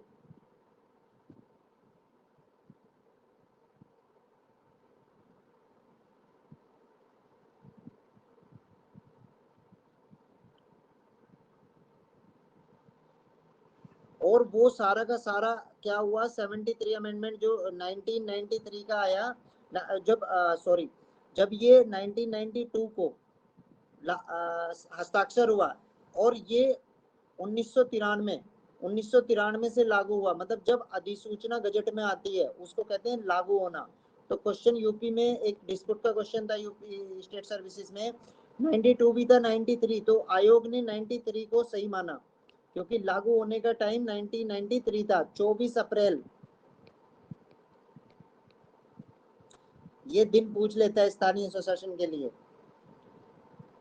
फिर क्या हुआ आपका इसमें? अनुच्छेद, अब इन्होंने अमेंडमेंट किया, अमेंडमेंट करके इसको संवैधानिक बॉडी बनाया। अब संवैधानिक बॉडी बनाने के लिए इन्होंने क्या किया? इसमें भाग 9 जोड़ा। कौन सा भाग जोड़ा? भाग 9। इसमें आर्टिकल भी दिए। आर्टिकल कौन से दिए? आर्टिकल थे 243 ए से लेके 243 ओ तक, मतलब ABCD करके इन्होंने 243 ए से लेके 243 ओ तक इन्होंने आर्टिकल जोड़े। और ग्राम पंचायतों को कुछ अधिकार दिए। कितने विषय पे दिया गया इसको? क्योंकि यहाँ पे कुछ फैक्ट्स याद करना जरूरी है। अब देखिए 29 विषयों पे इनको अधिकार दिया कि 29 विषयों पे लोकल गवर्नेंस कानून बना सकती है, लेकिन 29 विषयों पर संसद दे सकती है। संसद 29 विषयों पर दे सकती है, दिया नहीं है। संसद हो सकता है 2 विषयों पे आपको अधिकार दे, 4 पे दे, 10 पे दे, मैक्सिमम आपको 29 विषयों पे बनाने का दे सकती है। तो ये कहीं ना कहीं एग्जीक्यूशन में और इसमें थोड़ा सा डिफरेंस आ जाता है। तो ये आपको की पॉइंट्स जो है, छोटे छोटे की पॉइंट्स आपको समझना बहुत जरूरी है। यहाँ तक आपको समझ में आया? फिर मैं एक पूरा का पूरा 73rd अमेंडमेंट पूरा कवर करने जा रहा हूँ। इसकी हिस्ट्री आपको समझ में आई, किस तरह से हिस्ट्री बनी है?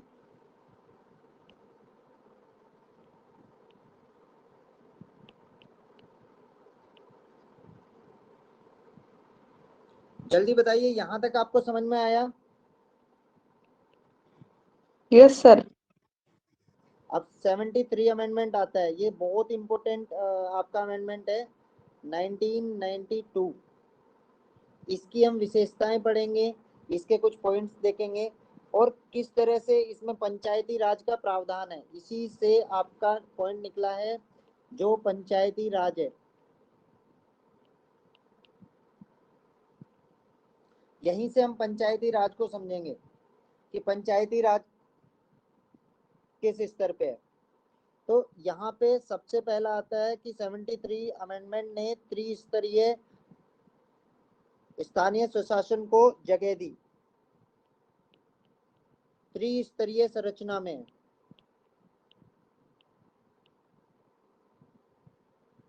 जैसे मैंने बताया कि ग्राम स्तर पे, पंचायत ब्लॉक स्तर पे और जिला स्तर पे। इसको पहले थोड़ा सा लिख लें, आप नोट डाउन करेंगे, फिर मैं इसको समझा दूंगा, क्योंकि नोट डाउन करना इसको बहुत ज्यादा इंपॉर्टेंट है। अगर ये आपका क्वेश्चन आ जाता है मेंस में तो आप इसको डायरेक्ट लिख सकते हैं। यस सर, लिखवा दीजिए। पेंसिल और नोटबुक है आप लोगों के पास में? जी सर। चलिए नोट डाउन कीजिए।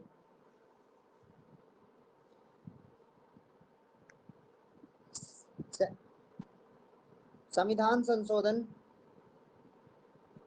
73वां संविधान संशोधन की विशेषताएं, मतलब 73 अमेंडमेंट की विशेषताएं, हेडिंग डाल लो। इसके द्वारा त्रिस्तरीय पंचायती राज का प्रावधान किया गया,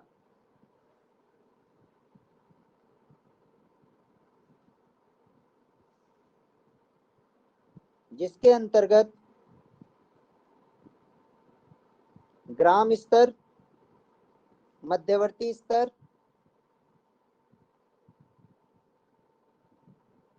और जिला स्तर रखा गया। Full stop. लेकिन जिन राज्यों की जनसंख्या 20 लाख से कम थी, 20 लाख से कम होगी, वहां मध्यवर्ती स्तर नहीं होगा।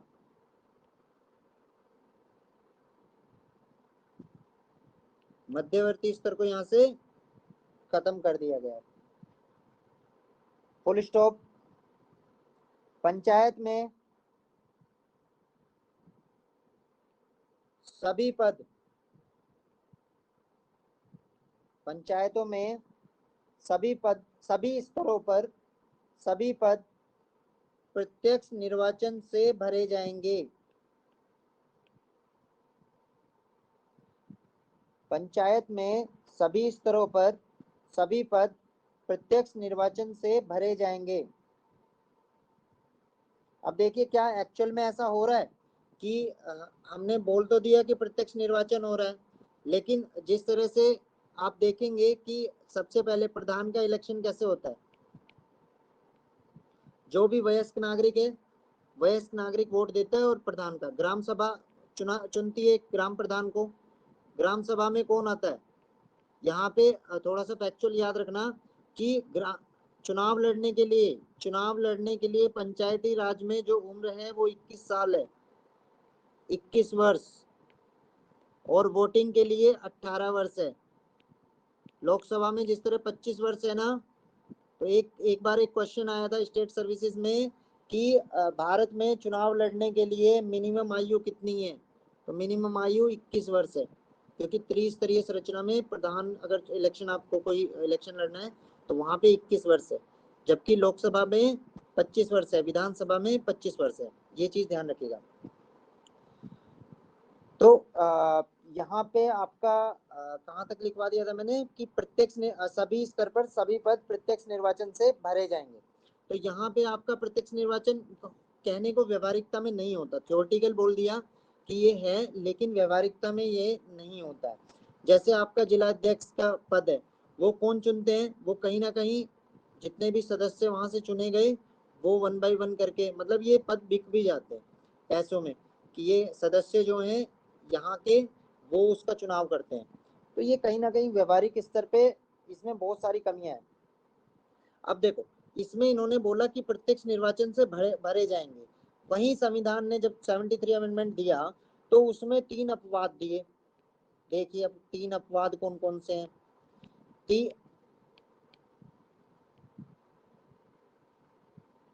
तीन अपवाद कौन कौन से दिए इन्होंने? 3 अपवाद बोले इन्होंने कि पहला, फुल स्टॉप करके लिखना कि यहाँ पे 3 अपवाद हैं। पहला, जिला स्तर का अध्यक्ष,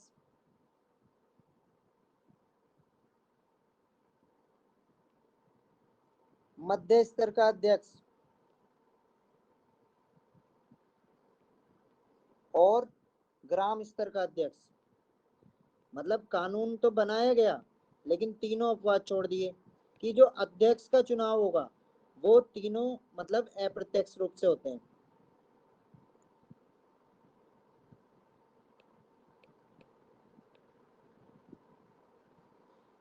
अब फुल स्टॉप करके नेक्स्ट पैराग्राफ से लिखना।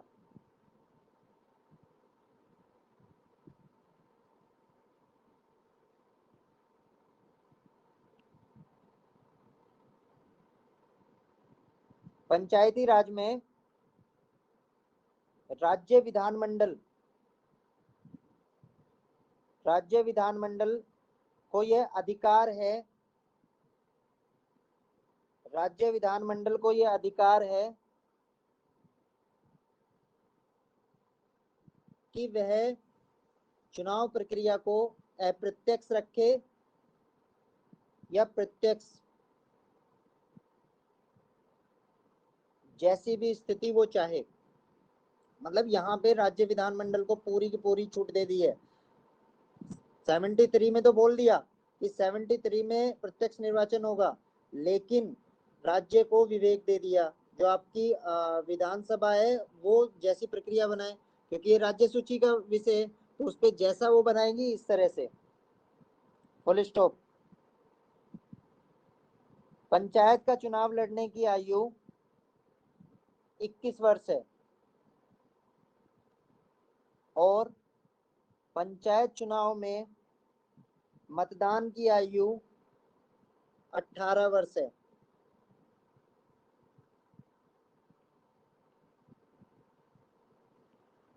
मतदान की आयु 18 वर्ष। Full stop. पंचायत का कार्यकाल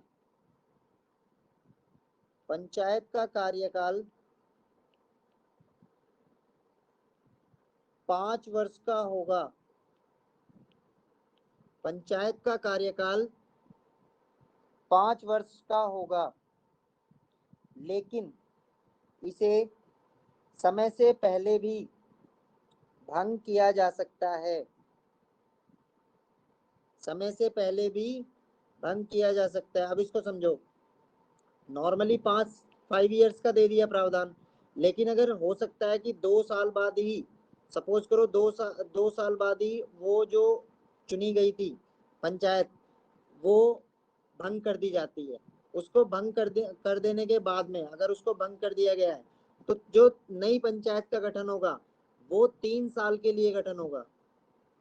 मतलब कहीं ना कहीं ये 3 साल के लिए चुनी जाएगी। ऐसा नहीं है जैसे जो विधानसभा का चुनाव होता है या लोकसभा का चुनाव होता है उसमें अगले 5 साल के लिए चुनी जाती है। मतलब एक बार भंग होगी, नए चुनाव हुए तो अगले 5 साल के लिए। लेकिन यहाँ पे क्या है कि बचे हुए का समय अवधि के लिए चुनी जाएगी जो नेक्स्ट पंचायत है। और टाइमिंग दिया इन्होंने 6 महीने के अंदर। मतलब जो मिड टाइम दिया इन्होंने वो 6 महीने के अंदर दूसरा चुनाव कराना आवश्यक है। समझ में आया ये टॉपिक जो मैं मतलब ये जो मैं पॉइंट बताया आपको?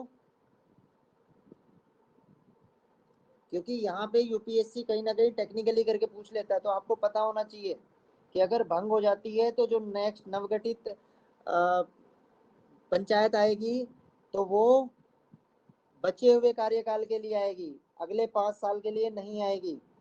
मतलब उनको जो शासन चलाने का अधिकार दिया जाता है वो बचे उसके लिए टाइम के लिए दिया जाता है। नेक्स्ट लिखिए। इसका परिणाम यह है कि लोकसभा और विधानसभा की भांति पंचायत में भी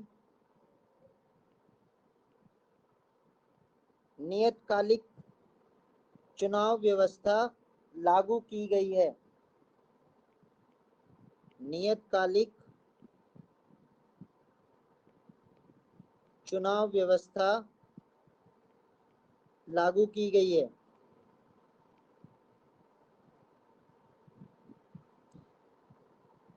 ये जितनी मैंने बताई ये सारी की सारी इसकी विशेषताएं थी। अगर 200 शब्दों में कोई क्वेश्चन आता है, आप आंख बंद करके जाके ये लिखाना। समझ में आया? शिवानी बोलिए। जी सर, आ गया समझ में। वैसु समझ में आया?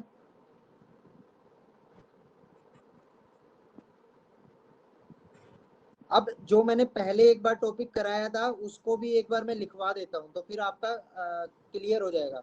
जो स्टार्टिंग में टॉपिक कराया मैंने उसको एक बार लिख लीजिए, तो हमारा आज की क्लास का पूरा हो जाएगा। फिर इसके बाद अभी हम जो पढ़ेंगे, अभी हम जिस तरह से हमने अभी तक इसकी विशेषताएं पढ़ी हैं केवल, कि किस तरह 73 अमेंडमेंट की विशेषताएं जो जो इसमें है। अब हम आगे जाके इसमें आरक्षण की व्यवस्था कैसे की गई है, जो आर्टिकल आपका 243 डी बोलता है कि इसमें किस तरह से आरक्षण की व्यवस्था दी गई है, वो पढ़ेंगे। वो थोड़ा सा टेक्निकल है। फिर हम जानेंगे 74th अमेंडमेंट को। तो हमारा क्या होगा, जो प्रशासन वाला है, जो प्रशासन वाला मतलब शक्ति वाला जो पॉइंट है वो हमारा क्लियर हो जाएगा। उसके बाद हम वित्त के हस्तांतरण पे चलेंगे। तो जल्दी से लिखिए एक पॉइंट, मतलब जल्दी से लिखिए, जो मैंने जल विवाद का मूल्यांकन और वो लिखाया था उसको जल्दी से कवर कर लीजिए कुछ पॉइंट्स में। तो आपका अगर 200 शब्दों का कोई क्वेश्चन आता है आप लिख पाएंगे उसको।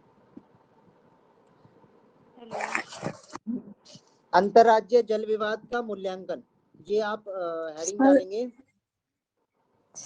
हाँ ऋषु बोलो। ऋषु दीदी की आवाज। सर इसमें बोलो। मतलब जो पंचायती राज था ना, मतलब सीओ बना था, जिला परिषद थी, मतलब 70% डिवाइडेड टू मतलब जनरेशंस के अकॉर्डिंग था। ये एक बार 1966 का 1/3 बैठक के अकॉर्डिंग होती थी ना, 3 माह में होना चाहिए था। वो एक बार इसको रिपीट करना अगर आपको आता है तो।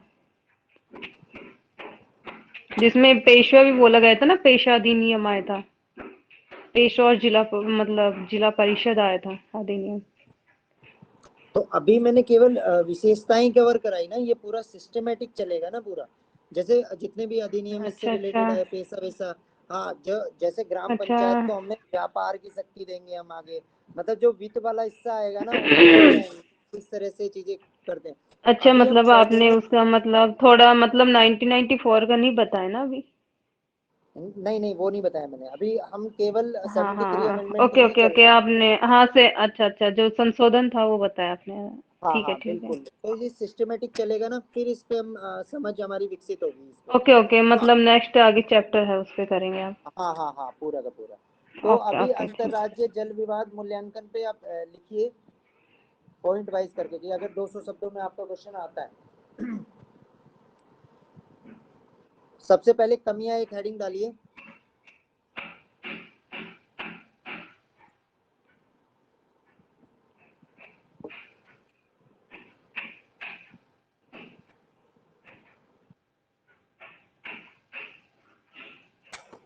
चलिए लिखिए, भारत में नदी जल विवाद के संबंध में भारत ये में सर इसमें फिर नदी जल विवाद चल रहा है आपका, फिर इसमें मतलब ग्राम पंचायत का इतना रोल तो नहीं है इसमें। नहीं आप क्लास में मतलब बाद थोड़ा ही में विवाद ये है। मैंने नहीं आप अच्छा क्लास में बाद अच्छा में, ये अच्छा, टॉपिक मैंने पहले कवर करा दिया था तो इस पे मैंने लिखवाया नहीं सोचा मैंने। कि टॉपिक मतलब पंचायती राज चल रहा है, आई थिंक। ओके हाँ ओके, टॉपिक कंटिन्यू। पंचायती राज चल रहा है, ये टॉपिक हमारा खत्म हो गया था ना आज केंद्र राज्य संबंधों के बीच में। तो इसको मैंने लिखवाना कहा था कि लास्ट में लिखवाऊंगा मैं इसको, क्योंकि अगर क्वेश्चन अच्छा, आता है मतलब आपका प्रॉपर जो वे में नहीं है। ओके ओके, प्रॉपर वे में नहीं है ये। नहीं आप क्लास में बाद में आई ना, उसी वजह से। हाँ हाँ समझ गए, यहाँ टॉपिक है ना जल विवाद में, समझ गए, स्टार्ट कीजिए। हाँ हाँ हाँ, क्योंकि सर ने कल भी पढ़ाया था ये अंतर्राज्यीय जल विवाद। नहीं नहीं, ये जो सर बोल रहे हैं ना सही बोल रहे हैं हाँ, सर ने, ये क्योंकि उसमें प्रॉपर में इतना नहीं है, नहीं है, ये उससे अलग है, ये प्रॉपर उससे में नहीं है जितना, ये मतलब अलग जो से। हमें आगे चैप्टर पढ़ना है ना पंचायती राज पूरा है हाँ, ये उसमें यूनिट, नहीं है, तो ये स्टार्ट उससे नहीं हुआ पहले है, सर वाला ने है। थोड़ा मतलब इसमें आउटर आउटर बताया थोड़ा सा, और हाँ, अभी ये चलिए टॉपिक है जो लिखिए जल विवाद है ना, ये भी न्यू है। लिखिए सर। भारत में सर कमियां नदी डाल के लिखना है। हाँ, कमियां इसकी हेडिंग रहेगी सबसे पहले, क्योंकि मूल्यांकन करेंगे तो हम पहले कमी देखेंगे फिर उसमें। Okay sir. भारत में नदी जल विवाद के संबंध में जो प्रावधान है उसमें संरचनात्मक और प्रक्रियात्मक, ब्रैकेट में डाल दो व्यवहारात्मक, प्रक्रियात्मक के ब्रैकेट में व्यवहारात्मक कमियां हैं।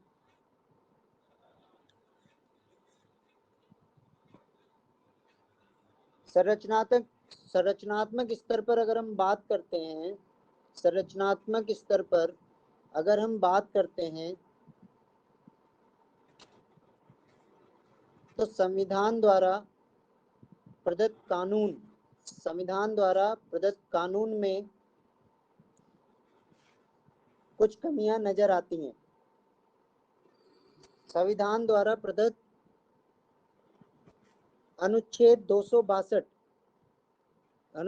262 के अंतर्गत बने कानून में कुछ कमियां नजर आती हैं। Full stop.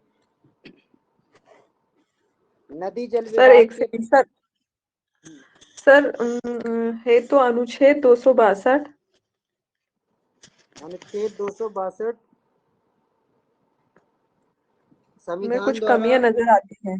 हाँ, कमियां नजर आती हैं, फुल स्टॉप। नदी जल विवाद के मतलब उसके बाद जैसे लिखना, जैसे कमियां नजर आती हैं जैसे कि, फिर पॉइंट डाल के लिखना। जैसे कि पहला पॉइंट, नदी जल विवाद के प्रावधान के लिए नदी जल विवाद के समाधान के लिए, नदी जल विवाद के समाधान के लिए एक समग्रतावादी दृष्टिकोण की कमी है। समग्रतावादी दृष्टिकोण की कमी है।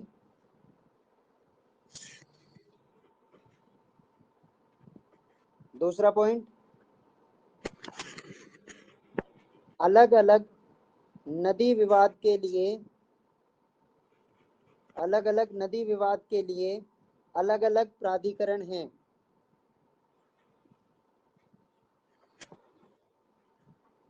और उनके निर्णय भी अलग अलग हैं।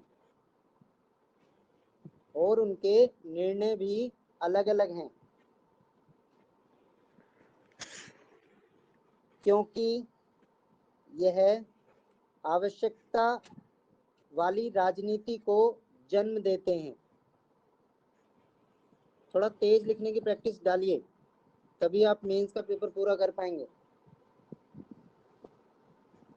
बच्चों, क्योंकि ये आवश्यकता वाली राजनीति को जन्म देते हैं। नेक्स्ट पॉइंट,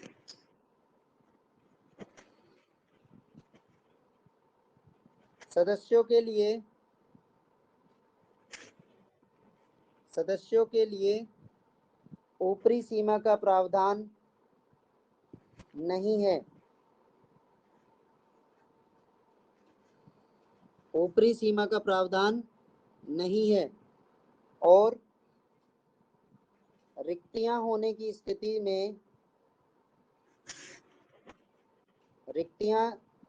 स्थिति में कार्य रुक जाता है। सर ऊपरी सीमा का मतलब क्या हुआ? मतलब उसकी एज लिमिट, जो मैक्सिमम लिमिट है वो नहीं है कुछ भी। तो उसमें अगर भगवान रिक्तियां को होने प्यारा की, होगा कोई, हाँ, ऊपरी सीमा का सर प्रावधान नहीं। हाँ सर, दोबारा लिखिए, सदस्यों के लिए ऊपरी सीमा का प्रावधान नहीं है, और रिक्तियां होने की रिक्तियां स्थिति होने में की स्थिति में कार्य रुक जाता है, फुल स्टॉप। अर्थात जब तक प्राधिकरण पूर्ण नहीं होता तब तक कार्य नहीं किया जाता है। जब तक प्राधिकरण पूर्ण नहीं होता तब तक कार्य नहीं किया जाता है। ये मैंने सारे पॉइंट एक एक करके समझाए हैं, तो जब आंसर आएगा तो थोड़ा सा एक्सप्लेन भी करना है इनको, जिस तरह से मैंने समझाया आपको। नेक्स्ट पॉइंट लिखिए, भारत में जल और सिंचाई जैसे विषय राज्य सूची का हिस्सा हैं। जो विवाद को और गंभीर स्थिति में ले जाते हैं, जो विवाद को और गंभीर स्थिति में पहुंचा देते हैं।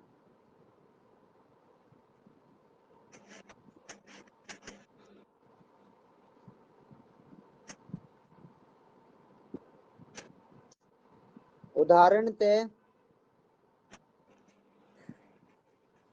तमिलनाडु और कर्नाटक के बीच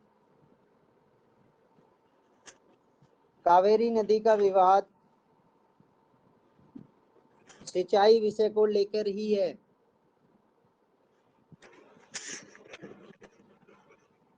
फुल स्टॉप। अब नेक्स्ट पैराग्राफ से लिखना,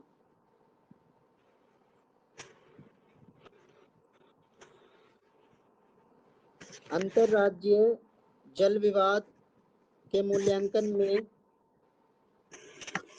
सर ये 5th पॉइंट रहेगा या फिर पैराग्राफ में लिखना है? नहीं, अब पैराग्राफ में लिखना है, क्योंकि हमने प्रक्रियात्मक कमियां देख ली ना, अब इसकी संरचनात्मक कमियां देख ली, अब हम इस पे लिखेंगे प्रक्रियात्मक कमियां पे, मतलब जो व्यवहारिक स्तर पे थी। Okay sir. अंतरराज्यीय जल विवाद में कुछ व्यवहारिक स्तर पर भी कमी देखी गई है।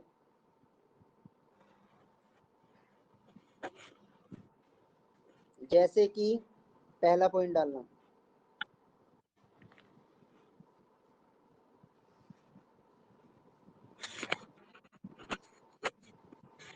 पहला पॉइंट होगा व्यवहार में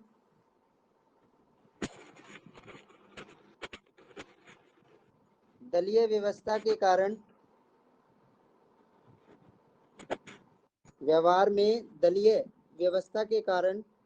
नदी जल विवाद का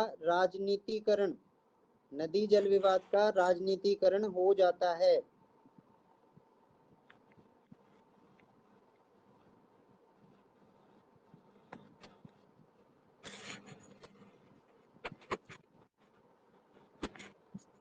नदी जल विवाद जी का सर। राजनीतिकरण हो जाता है।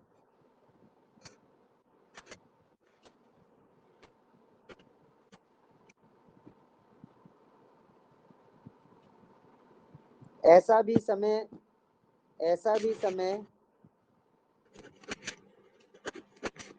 देखा गया है जब जनता और राज्य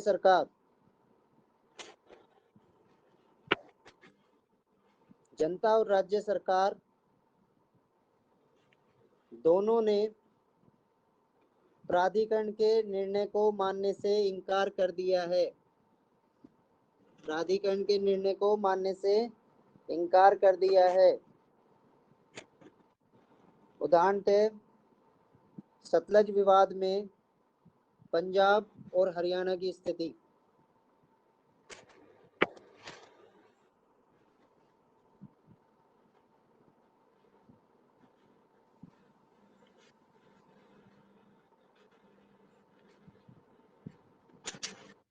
निष्कर्षतः नेक्स्ट पैराग्राफ से, अब पॉइंट खत्म हो गई, नेक्स्ट पैराग्राफ से निष्कर्षतः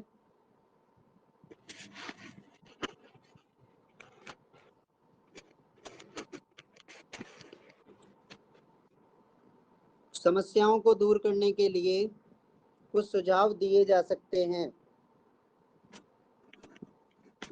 मतलब हर चीज सख्ते में ही चलेगी, दिए हैं या देने चाहिए ऐसे नहीं, मतलब दिए जा सकते हैं। जैसे कि पहला पॉइंट,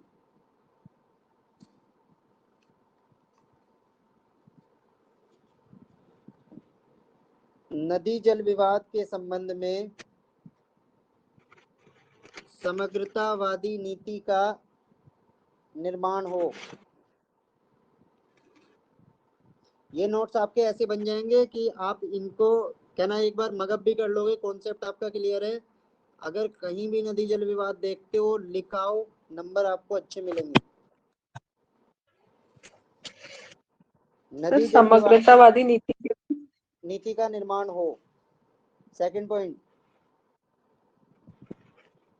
संविधान में संशोधन कर। सर निष्कर्ष जो हम सबसे लास्ट में लिखेंगे उसे भी पॉइंट में लिख सकते हैं? नहीं, मैं आपको नोट्स बना रहा हूँ, मैं आंसर नहीं लिखवा रहा आपको, ये आपको हाँ सर, explain मतलब मैं आपसे लेकिन पूछ रही हूँ। नहीं नहीं, निष्कर्ष को पॉइंट में नहीं लिखना। हाँ सर वही। निष्कर्ष को आप ग्राफिक में बना सकते हैं। अगर थोड़ा सा निष्कर्ष आपका बड़ा हो रहा है, जगह कम पड़ रही है, तो वहाँ ग्राफिक में डाल सकते हैं, लेकिन कोशिश करो उसको पैराग्राफ में रखो। ठीक है सर। ये एक तरह का निष्कर्ष नहीं है, ये आपके सुझाव है। निष्कर्ष लास्ट की 2 लाइन में आएगा, ठीक है। सर निष्कर्ष मतलब 2-3 लाइन में ही लिखना है, मतलब जैसे अगर हम आंसर राइटिंग करते हैं तो किसी भी जिस तरह से क्वेश्चन आपका का आंसर। मूल्यांकन कर रहे हैं ना हम किसी क्वेश्चन का, तो मूल्यांकन में हमने सबसे पहले कमी बता दी, फिर सुझाव जी जो सर। बता रहे हैं, सुझाव देंगे इसकी मतलब कमियों को दूर करने के लिए, ठीक है। नेक्स्ट एक निष्कर्ष दे देंगे, okay sir, okay.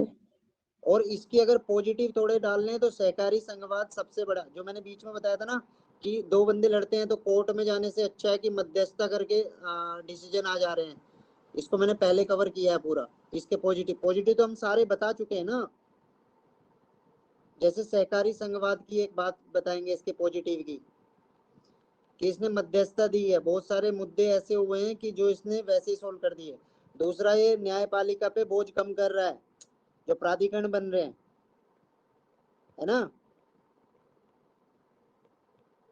Yes sir. ठीक है, चलिए। ठीक है सर। संविधान में संशोधन कर जल सिंचाई, जल कोमा सिंचाई जैसे विषयों को समवर्ती सूची में लाना चाहिए, लाया जा सकता है। उससे विवादों की स्थिति बारंबारता, उससे विवादों की बारंबारता कम की जा सकती है।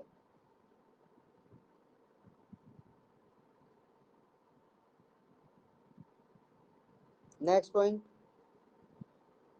जल जैसे संवेदनशील मुद्दे को, जल जैसे संवेदनशील मुद्दे को दलगत राजनीति से बाहर रखना चाहिए।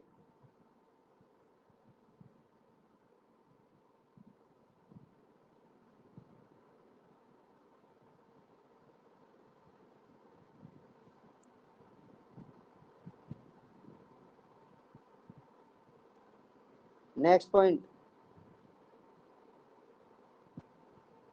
जल जागरूकता, जन जागरूकता नहीं है, जल जागरूकता होगी, कि जल के लिए जागरूक करना। जल जागरूकता तथा जल संसाधनों को संरक्षित करना, जल संसाधनों को संरक्षित करना, परंपरागत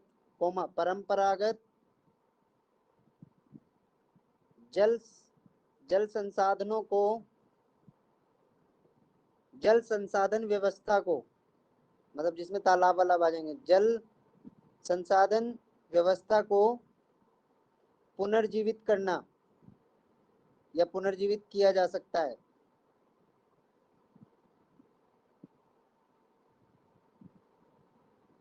नेक्स्ट पॉइंट, जी सर। भारत एक मानसूनी देश है।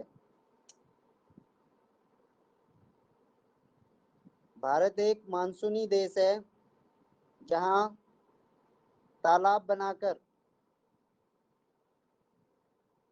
जल संरक्षण किया जा सकता है। जिस तरह से भारतीय इतिहास में राजा महाराजा करते थे,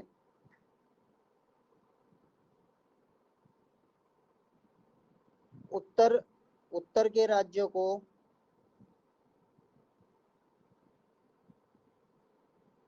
इस व्यवस्था को दक्षिण के राज्यों से सीखना चाहिए।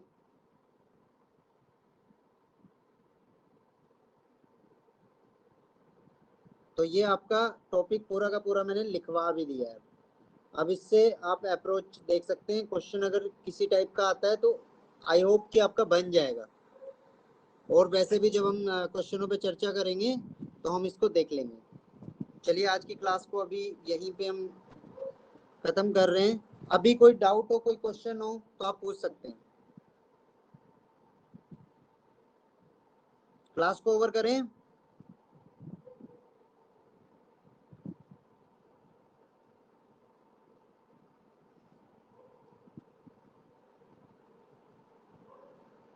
चलिए क्लास को ओवर करते हैं।